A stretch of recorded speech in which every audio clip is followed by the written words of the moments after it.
नमस्कार। लावण्य की कहानी आज जिस मोड़ पर पहुंची है, तो सच मानिए आगे इस कहानी को मैंने नहीं लिखा। ये कहानी मुझे लावण्य बताती गई, ये अब ऐसे अब ऐसे अब ऐसे। मेरे हिसाब से तो एक ऐसे मोड़ पे पहुंच चुकी थी जहां उसके पास एक शेखर जैसा प्रेमी था, आगे की पढ़ाई की संभावनाएं थी और वो अमेरिका में सेटल हो सकती थी। परंतु शायद लावण्य को सेटल होना ही नहीं था। लावण्य एक ऐसी औरत है जो औरत से इंसान बनने की यात्रा पर है, जिसकी खोज आज भी 2025 की लड़की की रूप में जारी है। तो लावण्य को आगे देखते हैं कि वो क्या करती है।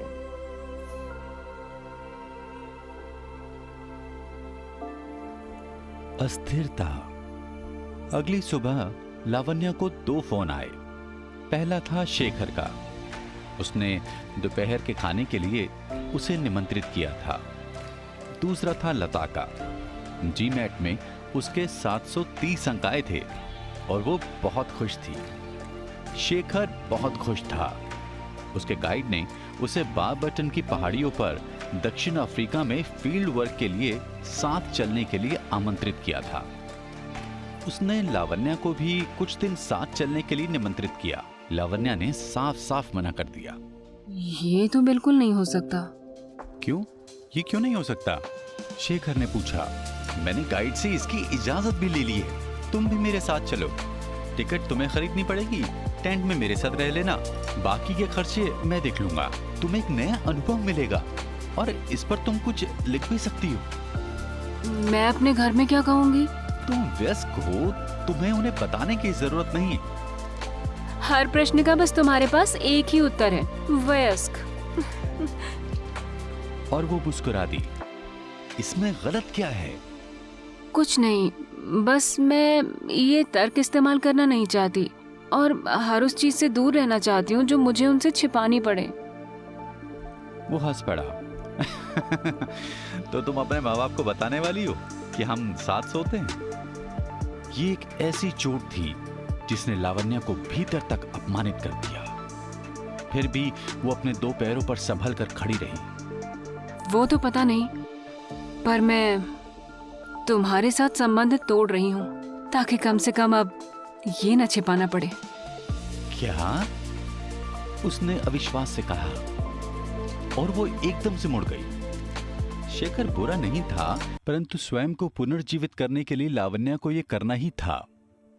अपने जीवन को उसे उलझनों से बचाना था और उसे समझ आ गया था कि उसके लिए सही गलत का एक बहुत बड़ा पैमाना ये हो सकता है कि क्या वो अपने माँ पिताजी को इसके बारे में बता सकती है या नहीं। अगले दिन जब लावण्या की नींद खुली, सूरज ढल रहा था।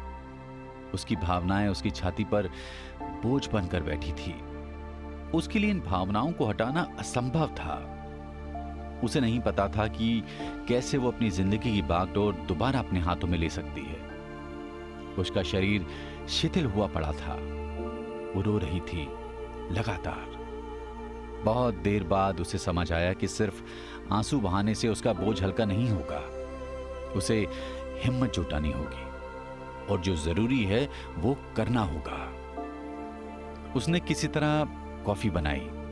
शेखर और वो जब इकट्ठे कॉफी पीते थे तो एक अलग माहौल बन जाता था, जैसे दुनिया में सब ठीक है। पर अब वो जबरदस्ती कॉफी पी रही थी, क्योंकि स्वयं को सुलझाने के लिए उसे रोजमर्रा के कामों में स्वयं को उलझाना था। उसने मुंह धोया और सड़क पर आ गई। कहीं कुछ नहीं बदला था, जैसे उसके सारे वजूद का वहां कोई अर्थ ही नहीं था। वो वहां बहुत देर खड़ी रही, जैसे वो किसी अनजान ग्रह में आ गई हो। उसे घर जाना था, मां के पास। बॉस्टन एक ऐसा शहर है जहां युवाओं की ऊर्जा को हर जगह महसूस किया जा सकता है। फिर भी लावण्या का कोई साथी नहीं था। डिप्रेशन उसके मस्तिष्क को घेरे था और उसका मन जैसे किसी ब्लैक होल में डूबता चला जा रहा था। अंतर बस इतना था कि उसके शरीर के इलेक्ट्रॉन प्रोटॉन अलग नहीं हुए थे। वो अपने शरीर को छू पा रही थी। वो जैसे तैसे अपने कमरे में वापस घिसट आई। फिर से बिस्तर ने उसे शरण दी और वो रात भर रोती रही। अगली सुबह वो उठी, तैयार हुई और सारे दर्द को दबाती यूनिवर्सिटी पहुंच गई। शेखर की कमी हर कदम पर उसके साथ चल रही थी। माँ की याद आई जा रही थी। वो सोच रही थी, माँ जिन्होंने कभी कोई विद्रोह नहीं किया, 5वीं के बाद उन्होंने पढ़ाई नहीं की, सोनीपत दिल्ली से कभी बाहर नहीं गई, हर हाल में उसे सहारा देने में सक्षम थी। लावण्या के विद्रोह, शिक्षा, मां की कोमलता के समक्ष शक्तिहीन थे। वो कल्पना कर रही थी, मां क्या कहती, लावी खाना खा, सो जा, चिंता ना कर, आराम कर, काम फिर हो जाएगा। बार बार बस यही। और किसी तरह इस कल्पना से ही उसका मन स्वस्थ होने लगता। और अब लावण्या के लिए ये एक खेल सा हो गया। वो जब भी उदास होती, आंखें बंद कर लेती और कल्पना करती कि मां की गोदी में है। इससे उसका मन फिर जी उठता। अब बस भूख, ठंड, अकेलापन, सबका इलाज यही था। लावण्या कामकाजी औरतों के बच्चों के मानसिक स्वास्थ्य पर शोध कर रही थी।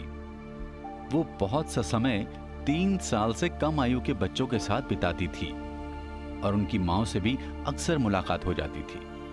उन्हीं दिनों वो एक भारतीय महिला रोमा से मिली थी। वो यूनिवर्सिटी के पुस्तकालय में काम करती थी। वो उम्र में लावण्या से थोड़ी बड़ी थी। 12 वर्ष की आयु में अपने परिवार के साथ अमेरिका आई थी। उससे पहले वो तंजानिया में रहती थी और वहां के किस्से मन लगाकर सुनाती थी। उसका खुलकर हंसना, सबको अपना दोस्त समझना लावण्या को भीतर तक गुदगुदा जाता था।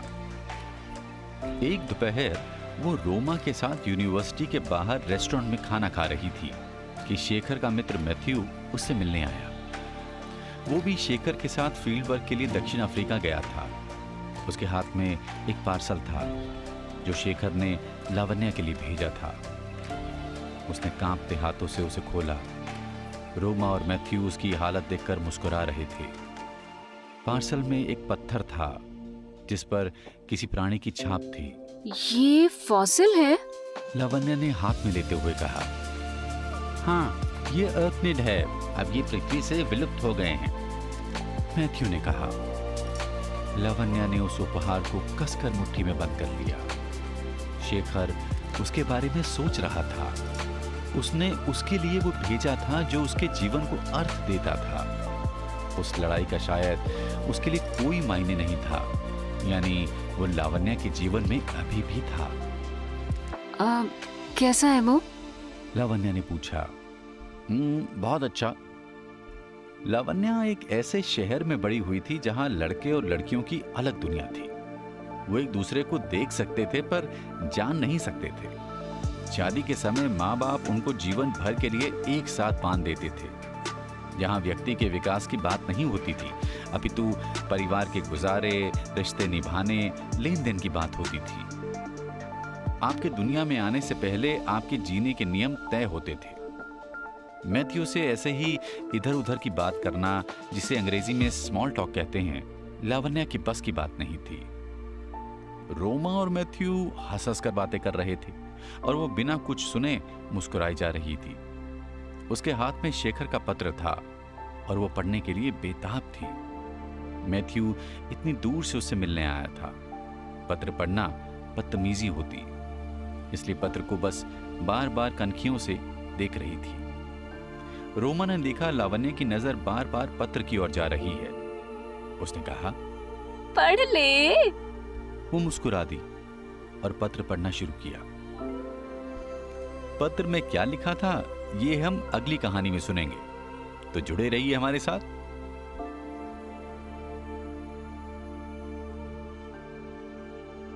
हमारा चैनल सब्सक्राइब करना ना भूलें। धन्यवाद।